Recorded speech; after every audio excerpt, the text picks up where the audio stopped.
नमस्कार, MPCG superfast देख रहे हैं आप और मैं हूं आपके साथ अवंतिका श्रीवास्तव। शुरुआत करेंगे बुलेटिन की ओडिशा के अपडेट के साथ। बड़ा रेल हादसा जिसे लेकर अपडेट्स लगातार सामने आ रहे। कोरोमंडल एक्सप्रेस पटरी से उतर गई, 3 ट्रेनों की आपस में टक्कर और अभी तक इस हादसे को लेकर 288 लोगों की मौत की जानकारी सामने आई है।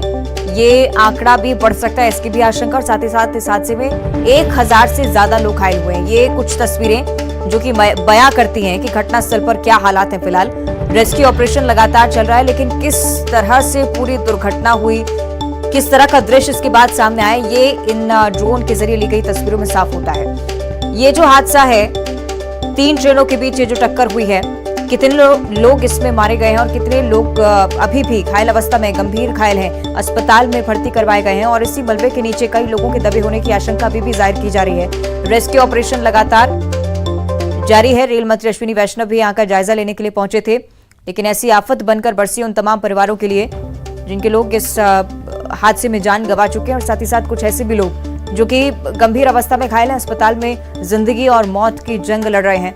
288 लोगों की मौत की खबर अभी तक, 1000 से ज्यादा लोग घायल हुए हैं। मौके पर रेस्क्यू ऑपरेशन लगातार चलाए जा रहे हैं। कुछ तस्वीरें जो कि बयां करती हैं कि घटनास्थल पर क्या कुछ हालात हैं, किस तरह से एसडीआरएफ और एनडीआरएफ की टीमों को भी कड़ी मशक्कत करनी पड़ रही है उन तमाम घायलों को बाहर निकालने में जो कि मलबे में अभी भी दबे हुए हैं। हालांकि पुलिस की भी तैनाती और एसडीआरएफ और एनडीआरएफ की टीम लगातार ये प्रयास कर रही है कि जल्द से जल्द रेस्क्यू ऑपरेशन को पूरा कर लिया जाए और कुछ लोग जो कि अभी भी फंसे हुए हैं उन्हें समय रहते अस्पताल तक पहुंचाया जा सके, जिनकी जान बच सकती है उन्हें सबसे पहले निकाला जाए। ये तस्वीरें आप देखिए, घटनास्थल की मौजूदा स्थिति, किस लापरवाही वश ये पूरा हादसा हुआ, क्या वजह रही, अभी तक इसका खुलासा नहीं हो पाया है। ये बताया जा रहा है कि उच्च स्तरीय जांच कमेटी जब अपनी रिपोर्ट सौंपेगी उसके बाद ही ये सब साफ हो पाएगा, लेकिन ये तस्वीरें डरा देने वाली।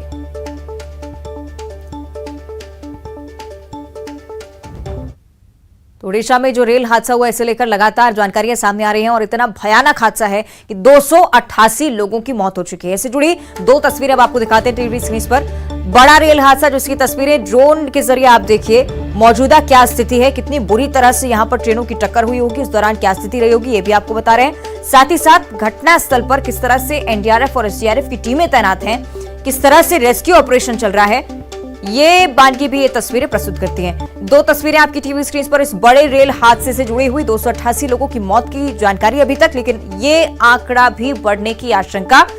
अभी भी मलबे में कई लोग दबे हुए हैं, रेस्क्यू ऑपरेशन अभी भी चल रहा है। 1000 से ज्यादा लोग घायल अवस्था में, अस्पताल में भी जिंदगी और मौत के बीच जंग लड़ रहे हैं, गंभीर घायल लोग हैं। और यह भी बताया जा रहा है कि मंत्री अश्विनी वैष्णव यहां पर पहुंचे, उन्होंने कहा है कि उच्च स्तरीय जांच तो होगी ही, मुआवजे की राशि का भी ऐलान और साथ ही साथ अस्पताल में व्यवस्था दुरुस्त करने के निर्देश भी दिए जा चुके हैं। अस्पताल में जिन लोगों को ले जाया जा रहा है वो भी जल्द से जल्द स्वस्थ हो, उनके इलाज में भी बेहतर व्यवस्थाएं उन्हें मुहैया कराई जा सके, ये भी प्रयत्न सरकार की तरफ से लगातार किया जा रहा है, प्रशासन की तरफ से लगातार किया जा रहा है। लेकिन ये जो तस्वीरें आई हैं निश्चित तौर पर हैरान कर देने वाली, किस तरह से ये पूरा घटनाक्रम यहाँ पर घटित हुआ होगा, अंदाजा लगाया जा सकता है कि क्या परिस्थितियां रही होंगी। पूरी रेल पटरी पर तीनों गाड़ियों के डब्बे इधर उधर बिखरे हुए, मालगाड़ी पर जो ट्रेन का इंजन चढ़ा उसकी भी तस्वीरें साफ तौर पर नजर आती हैं। ड्रोन के इस व्यू के जरिए आप देख सकते हैं कितनी बुरी तरह से पूरा घटनाक्रम पेश आया और उसके बाद रेस्क्यू ऑपरेशन की मौजूदा स्थिति भी आप देख पा रहे हैं। दोनों ट्रेनों में जितने भी पैसेंजर सवार थे, कोशिश की जा रही है कि कर जल्द से जल्द बाहर निकाला जा सके। शाम को 7 बजे की ये घटना, लेकिन अभी भी रेस्क्यू ऑपरेशन का जारी रहना ये बताता है कि अभी भी कई लोगों के फंसे होने की आशंका है। ये तस्वीरें बयां भी करती हैं कि काफी युद्ध स्तर पर प्रयास भी किए जा रहे हैं कि जिन्हें बचाया जा सकता है उन्हें सबसे पहले रेस्क्यू कर बाहर निकाला जा सके। 1000 से ज्यादा लोग फिलहाल घायल अवस्था में, मृतकों के परिवारों को और घायलों के परिवारों को सहायता राशि की भी घोषणा, इजाफा भी संख्या में लगातार होने के आसार, क्योंकि सिर्फ 288 लोगों की जानकारी। ये भी कहा जा रहा है कि मौजूदा हालात थोड़े से अलग हैं, बहुत कोशिशें की जा रही हैं कि मलबे को हटाकर जल्द से जल्द लोगों को बाहर निकाला जा सके, लेकिन इतनी कठिन परिस्थितियां जिसका अंदाजा आप लगा सकते हैं किस तरह से पूरा हादसा हुआ है और मौजूदा क्या स्थिति है, कितना मुश्किल हो रहा होगा रेस्क्यू टीमों के लिए भी उन तमाम लोगों को निकालना जो कि बोगियों में अभी भी फंसे हुए हैं। बोगियों की क्या हालत है, 3 ट्रेनें एक साथ हादसे का शिकार हुई हैं और किस बेतरतीबी से पटरी पर बिखरी हुई हैं, यह अंदाजा दिलाता है कि किस तरह का हादसा बीते शाम सामने आया। तो रेस्क्यू ऑपरेशन को लेकर भी लगातार अपडेट ले रहे हैं मंत्री अश्विनी वैष्णव और रेल मंत्री की तरफ से निर्देश भी कि उच्च स्तरीय जांच कमेटी बनेगी, जिसकी भी लापरवाही होगी कार्रवाई भी की जाएगी। 288 लोगों की मौत होना एक हादसे में बहुत बड़ी ये संख्या और आफत बनकर ये कहर टूटा है उन परिवारों पर जिन्होंने अपने परिजनों को इस हादसे में खोया है या जिनकी हालत अभी भी गंभीर बनी हुई है। अस्पताल में इलाज मुहैया कराया जा सके, बेहतर व्यवस्थाएं उन्हें मिल सके, इसका प्रयास भी लगातार किया जा रहा है।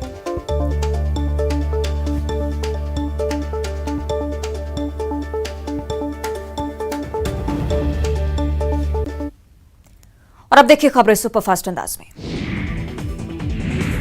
ओडिशा ट्रेन हादसे में 288 से ज्यादा लोगों की गई जान। हादसे के बाद रेलवे डिजास्टर टीम ने चलाया सबसे बड़ा रेस्क्यू ऑपरेशन। रेल मंत्री अश्विनी वैष्णव ने पीड़ितों को हर संभव मदद देने का भरोसा।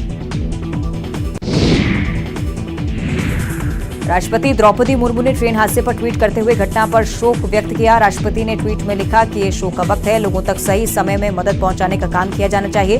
घायलों के जल्द स्वस्थ होने की कामना करती हूं। पीएम मोदी ने रेल हादसे पर दुख जताते हुए ट्वीट किया। पीएम ने लिखा, ओडिशा में ट्रेन हादसे से व्यथित हूं, दुख की इस कड़ी में मेरी संवेदनाएं शोक संतप्त परिवारों के साथ। पीएम ने रेल मंत्री अश्विनी वैष्णव से हादसे के लिए पूरी जानकारी ली। केंद्रीय गृह मंत्री अमित शाह ने भी हादसे पर ट्वीट किया। गृह मंत्री अमित शाह ने कहा कि हादसा बेहद पीड़ादायक, मेरी पूरी संवेदनाएं शोक संतप्त परिवारों के प्रति हैं, घायलों के शीघ्र स्वस्थ होने की प्रार्थना। रेल मंत्री अश्विनी वैष्णव ने ओडिशा की ट्रेन दुर्घटना को लेकर मुआवजे की घोषणा। वैष्णव ने हादसे में मरने वाले प्रत्येक व्यक्ति के परिवार को 10 लाख रुपए, गंभीर घायलों को 2 लाख रुपए, मामूली घायलों को 50,000 रुपए मदद का ऐलान। केंद्रीय स्वास्थ्य मंत्री मनसुख मंडाविया ने दुर्घटना पर शोक व्यक्त किया। स्वास्थ्य मंत्री ने घायलों को बेहतर इलाज दिए जाने के निर्देश दिए। एम्स भुवनेश्वर में घायलों के इलाज के लिए अतिरिक्त बेडों की व्यवस्था करने के निर्देश। छत्तीसगढ़ के मुख्यमंत्री भूपेश बघेल ने भी दुख व्यक्त करते हुए कहा, ओडिशा के बालासोर जिले में बहनागा रेलवे स्टेशन के पास कोरोमंडल एक्सप्रेस ट्रेन के दुर्घटनाग्रस्त होने का समाचार दुखद। दुर्घटना में दिवंगत जनों की आत्मा को ईश्वर शांति दे। सीएम शिवराज सिंह चौहान ने भी ट्रेन हादसे पर दुख व्यक्त किया है। शिवराज ने अपने शोक संदेश में लिखा है, ओडिशा के बालासोर में हुई रेल दुर्घटना का समाचार अत्यंत दुखद, हृदय विदारक है। ईश्वर से शोकाकुल परिजनों को असीम दुख सहन करने की क्षमता प्रदान करने की। ओडिशा में हुए रेल हादसे पर राहुल गांधी और प्रियंका गांधी ने दुख जताया। राहुल ने कहा, दुख की इस घड़ी में कांग्रेस कार्यकर्ता हर संभव मदद घायलों तक पहुंचाएं। प्रियंका गांधी ने भी कार्यकर्ताओं को मदद के लिए तैयार रहने के निर्देश दिए। पश्चिम बंगाल की मुख्यमंत्री ममता बनर्जी ने ट्रेन हादसे पर दुख जताया। ममता ने ट्विटर पर लिखा, हम ओडिशा सरकार के साथ दक्षिण पूर्व रेलवे के साथ मिलकर काम कर रहे हैं। ओडिशा सरकार की मदद के लिए टीम भेजी गई। ओडिशा के मुख्यमंत्री नवीन पटनायक ने हादसे पर दुख जताया। नवीन पटनायक ने कहा, रेल दुर्घटना की स्थिति की समीक्षा की जा रही। कल सुबह घटनास्थल का आज सुबह दौरा करने वाले हैं। ओडिशा सरकार ने एक दिन का राजकीय शोक घोषित किया। ओडिशा ट्रेन हादसे में परिजनों की मदद के लिए रेलवे ने हेल्पलाइन नंबर जारी किए। रेल मंत्रालय ने हावड़ा, खड़गपुर, बालासोर, कोलकाता, शालीमार स्टेशन पर जानकारी के लिए विशेष नंबर जारी किए। सुकमा में सर्चिंग के दौरान पुलिस और नक्सली के बीच मुठभेड़, 3 से 4 नक्सली के मुठभेड़ में घायल होने की खबर जवानों को मिली थी। रेगड़गट्टा में नक्सली कमांडर मंगड़ू के होने की जानकारी। सुकमा के भेजी में 3 हार्डकोर माओवादियों ने किया सरेंडर। भेजी इलाके में सक्रिय थे। आत्मसमर्पण करने वाले तीनों माओवादी सरकार की नई पुनर्वास नीति से प्रभावित। कांकेर के दुधावा थाना इलाके में पति पत्नी पर जानलेवा हमला। अज्ञात बदमाशों ने धारदार हथियार से हमला कर किया जख्मी। हमला करने वाले बदमाशों पर पीड़ित दंपति की बेटी के अपहरण का भी शक। रायपुर के पौष इलाके में सुंदरनगर से बदमाशों ने किया युवक का अपहरण। पुलिस ने चंद घंटों के भीतर अपहृत युवक को किया कवर्धा से बरामद। 5 कार सवार बदमाशों ने दिया था वारदात को अंजाम। 7 जून से बिलासपुर में होगा कांग्रेस का संभागीय सम्मेलन। सिम्स के मेडिकल कॉलेज ऑडिटोरियम में होगा आयोजन। प्रभारी कुमारी शैलजा, सीएम भूपेश बघेल होंगे शामिल। कांग्रेस अध्यक्ष मोहन मरकाम करेंगे शिरकत। रायगढ़ में चल रहे राष्ट्रीय रामायण महोत्सव का आज होगा रंगारंग समापन। अंतिम दिन केरल, उत्तर प्रदेश, पश्चिम बंगाल और छत्तीसगढ़ी कलाकार बिखेरेंगे रंग। शाम को केलो महाआरती के समापन में होने की संभावना। राष्ट्रीय रामायण महोत्सव में शामिल होने के लिए रायगढ़ आएंगे सीएम भूपेश बघेल। किलो महाआरती में मुख्यमंत्री करेंगे शिरकत। अलग अलग प्रतिनिधिमंडल से मुख्यमंत्री करेंगे मुलाकात। रायपुर आने वाली कई एक्सप्रेस पैसेंजर ट्रेनों को किया गया रद्द। यार्ड के आधुनिकीकरण का चल रहा काम। कई ट्रेनों का रूट भी किया गया डाइवर्ट। बदलाव के चलते मुसाफिरों को दिक्कत। बलरामपुर नेशनल हाईवे पर बेकाबू ट्रक के पलटने से लगा लंबा जाम। सड़क के दोनों ओर गाड़ियों की लंबी कतारें। जाम खुलवाने में जुटा प्रशासन। मध्य प्रदेश में 12 साल में सबसे ठंडा रहा नौतपा। नौतपा के दौरान प्रदेश में 39.2 डिग्री सेल्सियस रहा औसत टेम्परेचर। साल 2018 में सबसे ज्यादा नौतपा में गर्मी पड़ी थी। महाकाल लोक में प्रतिमा गिरने के मामले की होगी जांच। लोकायुक्त की 2 सदस्यीय टीम पहुंची उज्जैन। महाकाल लोक में 28 मई को सप्तऋषि की 6 मूर्तियां गिरकर हुई थी खंडित। दमोह के Ganga Jamuna English medium school की मान्यता निलंबित। शिक्षा विभाग ने जांच के बाद की कड़ी कार्रवाई। बाल संरक्षण आयोग के प्रियंक कानूनगो ने स्कूल प्रिंसिपल पर की थी कड़ी टिप्पणी। स्कूल में हिंदू बच्चों को पहनाया गया था हिजाब। दमोह के गंगा जमुनी स्कूल के ड्रेस कोड को लेकर सरकार सख्त। सीएम ने छतरपुर में कहा आगे से कोई प्राइवेट स्कूल अपनी मर्जी से नहीं बनाए ड्रेस कोड। प्रदेश में नई शिक्षा नीति का पालन होगा जरूरी। जबलपुर में नर्मदा घाटों पर अवैध रेत खनन के खिलाफ मध्य भारत संगठन ने खुला मोर्चा। नाराज संगठन ने खनिज विभाग के दफ्तर में किया प्रदर्शन। नकली नोटों की माला और पूजा की थाल लेकर पहुंचे प्रदर्शनकारी। इंदौर में शिवराज सिंह चौहान का दिखा अलग अंदाज। पार्षद के घर के बाहर गली में खेल रहे बच्चों के साथ बैडमिंटन। बच्चों को दी खेल के साथ साथ पढ़ाई की भी नसीहत। भिंड के उमरी में सराफा व्यापारी की लूट के बाद गोली मारकर हत्या। सराफा व्यापारी दुकान बंद कर लौट रहा था घर। पुलिस के हाथ अब तक नहीं लगे हत्यारे बदमाश। हत्या के बाद से इलाके में पुलिस के खिलाफ रोष। खंडवा में बिजनेसमैन की बेटी को युवक ने बनाया शिकार। प्रेम जाल में फंसाकर किया रेप। लाखों रुपए लेकर हुआ फरार। पुलिस ने मोबाइल लोकेशन को ट्रेस कर शख्स को किया महाराष्ट्र से गिरफ्तार। चुनावी साल में मध्य प्रदेश बीजेपी से बाहर हुए नेताओं की फिर बढ़ी पूछपरख। निलंबित हुए नेताओं की कराई जा रही घर वापसी। पार्टी में दोबारा ज्वाइन करने वाले नेताओं ने वापसी पर आला कमान को थैंक यू कहा। छतरपुर के खजुराहो झांसी 4 लेन पर तेज रफ्तार यात्री बस पलटी। हादसे में 30 से ज्यादा लोग हुए घायल। 6 घायलों की हालत अभी भी गंभीर। यात्री बस झांसी से छतरपुर आने के क्रम में हुई दुर्घटनाग्रस्त। सीहोर में महिला ने नर्सिंग कॉलेज की संचालक की जमकर की धुनाई। महिला ने कॉलेज के संचालक और उसके भाई पर लगाया मारपीट और बदसलूकी का आरोप। शिकायत के दौरान थाने में महिला ने की युवक की पिटाई। नर्मदापुरम के टारसी रेलवे अस्पताल में निकला जहरीला सांप। स्नेक कैचर की टीम ने नर्स रूम की अलमारी में छिपे सांप का किया रेस्क्यू। घंटे भर की मशक्कत के बाद पकड़ में आया स्नेक। ग्वालियर जिला कोर्ट से पकड़े गए कई फर्जी वकील। बिना रजिस्ट्रेशन और लाइसेंस के कर रहे थे प्रैक्टिस। शक होने पर बार एसोसिएशन के वकीलों ने सभी को पकड़ा। पकड़े गए लोगों को जुलूस की शक्ल में ले जाया गया थाने। मुरैना में तेज रफ्तार ऑटो ने मारी बाइक सवारों को टक्कर। हादसे में बाइक सवार पिता पुत्र की मौत। स्थानीय लोगों ने लगाया आरोप सवारी बिठाने और जल्दी पहुंचाने के चक्कर में ऑटो वाले आए दिन करते हैं एक्सीडेंट। नेपाली प्रधानमंत्री पुष्प कमल दहल प्रचंड के मध्य प्रदेश दौरे का आज दूसरा दिन। प्रचंड आज इंदौर में टीसीएस और इंफोसिस जोन का करेंगे दौरा। कल नेपाली प्रधानमंत्री ने किया था महाकाल का दर्शन। मध्य प्रदेश के नेशनल पार्क में जल्द बढ़ सकती है एंट्री फीस। वन विभाग ने 1 अक्टूबर से फीस बढ़ाने की शुरू की तैयारी। सरकार से ग्रीन सिग्नल मिलने के बाद दिया जा सकता है फैसला। सूरजपुर के महेशपुर गांव में पुलिस ने रुकवाया बाल विवाह। नाबालिग बच्चे का परिजन करा रहे थे जबरन विवाह। बाल संरक्षण आयोग की टीम ने परिवार वालों को दी समझाइश। चेतावनी देकर छोड़ा। जगदलपुर में सीआरपीएफ जवानों ने दिया लोगों को फिट रहने का संदेश। साइकिल से जवानों ने लगाया शहर का पूरा चक्कर। विश्व साइकिल दिवस पर जागरूकता रैली में शामिल हुए शहर भर के गणमान्य लोग। मुंगेली में लगातार बढ़ते पारे ने बढ़ाई लोगों की मुसीबत। मौसम विभाग ने आने वाले दिनों में लू चलने की चेतावनी जारी की। मानसून के देर से सक्रिय होने के चलते इस बार देर तक गर्मी पड़ने की आशंका। कवर्धा के स्वामी करपात्री स्टेडियम में चल रहे वन रक्षक भर्ती परीक्षा। बढ़ती गर्मी के चलते परीक्षा देने आए परीक्षार्थी दिखे परेशान। तेज धूप से बचने और प्यास बुझाने के लिए छात्र रहे परेशान। मुंगेली में 21 दिवसीय खेल प्रशिक्षण शिविर का हुआ आयोजन। जिला प्रशासन की पहल पर खेल विभाग ने लगाया खिलाड़ियों का महाकुंभ। खिलाड़ियों को दिया जा रहा निःशुल्क प्रशिक्षण।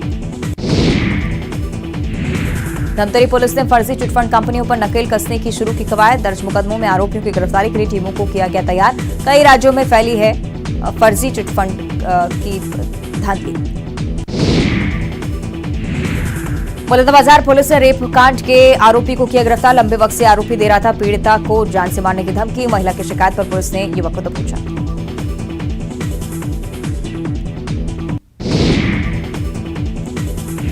मध्य प्रदेश में नई तकनीक से भरे जाएंगे सड़कों के गड्ढे। जल्द प्रदेश के 7 जिलों में लागू होगा पायलट प्रोजेक्ट। 582 किलोमीटर सड़क रिपेयरिंग का होगा काम।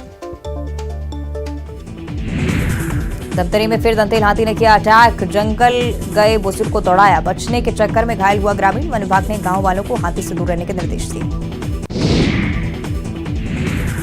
दुर्ग में भीषण गर्मी से जनजीवन हुआ बुरी तरह से प्रभावित। पारा पहुंचा जिले में 43 डिग्री के पार। मौसम विभाग ने जारी की चेतावनी।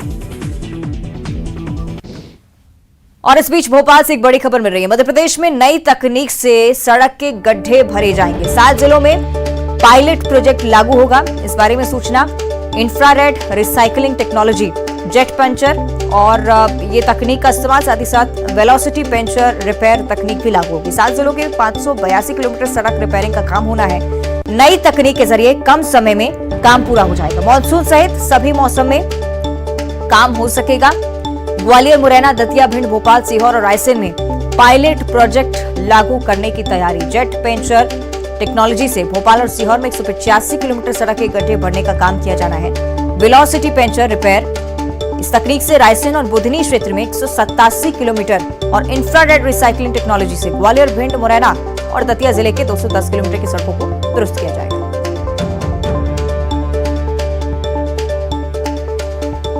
ये पायलट प्रोजेक्ट मध्य प्रदेश की तमाम उन सड़कों के लिए, उन मुख्य शहर की सड़कों के लिए जिनकी हालत खराब है, खस्ता हाल है और मानसून के दिनों में और ज्यादा खराब हालत की वजह से लोगों को परेशानी उठानी पड़ती है।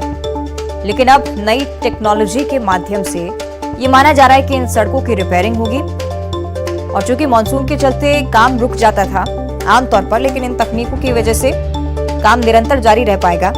मानसून के चलते भी कोई रुकावट की संभावना नहीं होगी। सही की रंजना इस पर हमें ज्यादा जानकारी देंगी। रंजना, क्या है ये पायलट प्रोजेक्ट, इस पर विस्तार से जानकारी और कितना सुधार आ सकता है सड़क में, प्रदेश की सड़कों में, इस पर भी चर्चा।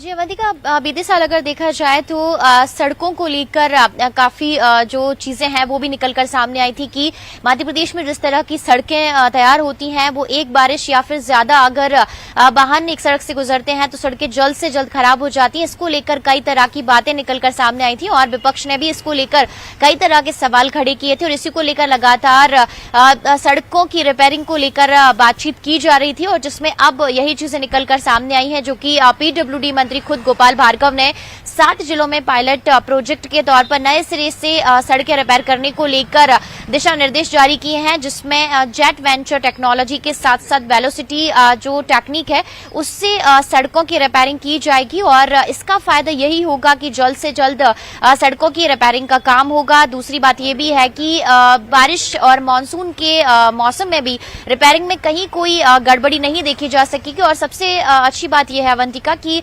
सड़कें जल्द से जल्द जो खराब होती हैं उसमें कहीं ना कहीं इस टेक्नोलॉजी के जरिए सुधार देखने को मिलेगा। लेकिन फिलहाल अभी 7 जिलों में पायलट प्रोजेक्ट के तौर पर सड़कों की रिपेयरिंग करने को दिशा निर्देश दिए गए हैं। अब आगे देखना होगा कि जब इन टेक्नोलॉजी से सड़कें तैयार होंगी, उनकी रिपेयरिंग होगी, तब कितने दिनों तक ये टिकेंगी या फिर कितना लोड सुधार आता है। बहुत शुक्रिया आपका इस पूरी जानकारी के लिए। फिलहाल तो आप देख रहे हैं पायलट प्रोजेक्ट के तहत अब मध्य प्रदेश की सड़कों को दुरुस्त किए जाने की तैयारी है। बहरहाल आगे बढ़ते हैं रायपुर से अगली बड़ी खबर, जहां युवक के अपहरण मामले का आज खुलासा करने वाली है पुलिस। पुलिस आज अपहरण के मामले को लेकर जानकारी स्पष्ट करेगी। एनटीपीसी के चुनाव में शामिल नहीं होने की धमकी दी गई थी। पीड़ित युवक सिद्धार्थ के पिता एनटीपीसी के कर्मचारी हैं। अपहरण के 4 घंटे बाद कवर्धा से बरामद किया गया। कार में सवार होकर अपहरणकर्ता आए थे, लेकिन इस पूरे मामले को लेकर पुलिस की तरफ से अब डिटेल्स साझा की जाएंगी। एनटीपीसी के चुनाव में शामिल नहीं होने की धमकी थी, अपहरण किया गया, लेकिन फौरन पुलिस वालों ने इस युवक को ढूंढ निकाला। अपहरणकर्ता अभी भी पुलिस के चंगुल से बाहर ये बताया जा रहा है कि उनको गिरफ्तार करना अभी भी बाकी है। लेकिन आज इस पूरे मामले का खुलासा पुलिस की तरफ से होना है। एनटीपीसी के चुनाव में शामिल नहीं होने की धमकी दी गई थी। पीड़ित युवक सिद्धार्थ के पिता एनटीपीसी के कर्मचारी हैं और अपहरण के 4 घंटे बाद फौरन कवर्धा से इस युवक को बरामद कर लिया गया। कार में सवार होकर अपहरणकर्ता आए, मारपीट की इस युवक के साथ और ये धमकी दी कि चुनाव में खड़े ना हो।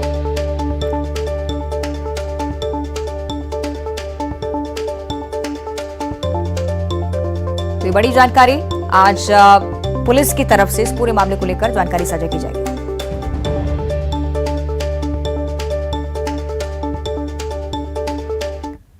और अब झाबुआ से एक बड़ी जानकारी। शहर से सटे हाथीपावा पहाड़ी पर तेंदुआ नजर आया है। पास के जंगल ने पानी की तलाश में शहर की ओर अब तेंदुआ बढ़ रहा है। इस बारे में भी जानकारी, एक्सक्लूसिव फुटेज आपको दिखा रहे हैं। न्यूज 18 के स्क्रीन पर आप देख रहे हैं। हवा के लिए खुली हवा के लिए शाम की ओर बड़ी संख्या में लोग यहां पर पहुंचते हैं। हाथीपावा एक ऐसी पहाड़ी जहां पर लोगों का आना जाना लगा रहता है। वन विभाग ने अब लोगों से इस ओर नहीं जाने की अपील की है। साथ ही साथ ये जो तस्वीरें सामने आई वो चिंता भी बढ़ाती हैं कि अगर रहवासी क्षेत्रों की ओर तेंदुआ रुख करता है तो ग्रामीणों पर हमले की भी आशंका, साथ ही साथ नुकसान पहुंचा सकता है, तेंदुए को भी नुकसान हो सकता है।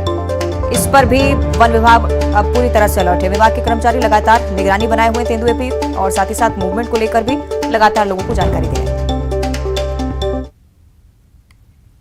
और इसी के साथ इस बुलेटिन में इतना ही। देखते रहिए न्यूज़ 18।